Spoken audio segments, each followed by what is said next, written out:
Hi all, this is കോക്ക്. പെരോഷ്, ഞാൻ പെരോഷ്. ഈ സിനിമ കണ്ടു കഴിഞ്ഞപ്പോൾ എനിക്ക് പേഴ്സണലി ഭയങ്കര അസഹനീയമായി. ഇവിടെയാണ് നമ്മുടെ ഇന്റർവെൽ.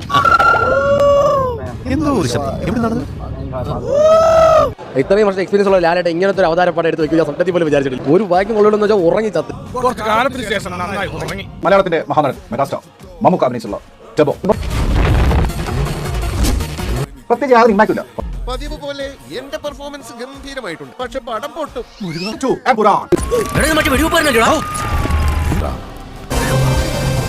ഗോവർദ്ധനം ഇന്ദ്രന്റെ കഥാപാത്രം കുറേശ്ശിനെ കാണുന്ന സീനുണ്ട്. ശരിക്കും ഒരു ബാംഗ്ലൂർ മാറ്റിയിട്ട് നിഴലായി പ്രേതപ്പാട്ട് ഇട്ട് കൊടുത്തു കഴിഞ്ഞാൽ കുറേശ്ശിന്റെ പ്രേതത്തെ കാണുമ്പോൾ കറക്റ്റ്.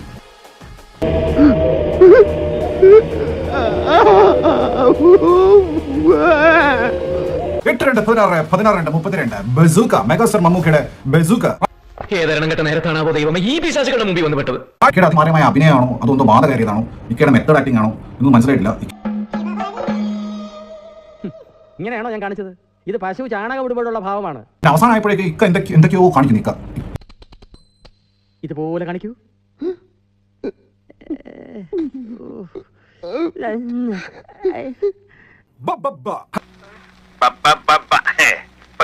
അങ്ങനെ ഇനിയാണ് ലാലേട്ടന്റെ വരവാണ്. അടിച്ചു പൊളിയുണ്ട്. നിങ്ങളെ അടിച്ചു പൊളിയാണ്. ഞാനാ നന്നായത്. പെണ്ണുങ്ങളാണ് പറഞ്ഞത്. ആരെ പെണ്ണുങ്ങള്? എന്റെ പെണ്ണുങ്ങളെ ആണോ?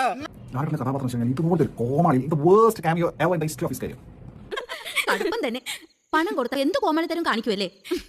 ഇതൊക്കെ കോമാളിത്തരമാണെന്ന് മനസ്സിലാക്കാനുള്ള തിരിച്ചറിവുണ്ടെങ്കിലല്ലേ. ഒരു കാട്ടിലുള്ള സീനൊക്കെ എന്റെ പൊന്നും കാട്ടിൽ കാട്ടവരാതും ലാലേട്ടന്റെ പറ. പുറത്തിറങ്ങാൻ പറ്റാത്ത സ്ഥിതിയായല്ലോ ഈശ്വര. സോറി, മൂത്രമൊഴിക്കാൻ വന്നതാ. ഇനിയാണ് വാൾട്ടർ ലോപ്പസ് ഗുഹുക്കി, സാക്ഷാൽ മെഗാസ്റ്റാർ മമ്മൂക്ക. പക്ഷേ പിന്നെ പറഞ്ഞാൽ കോമഡി പീസ് പറഞ്ഞാൽ അസല് കോമഡി ക്യാരക്ടർ.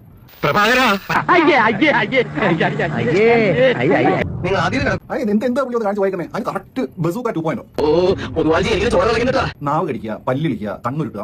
കണ്ണെത്തുന്നിടത്ത് കയ്യും, കയ്യെത്തുന്നിടത്ത് മനസ്സും, മനസ്സെത്തുന്നിടത്ത് ഭാവവും, ഭാവത്തിനടുത്ത് രസം ഉണ്ടാകണം. അതാണ് അഭിനയം. ഒറിജിനൽ ആണെന്ന് പറയില്ല, അത്ര ആർട്ടിഫിഷ്യൽ.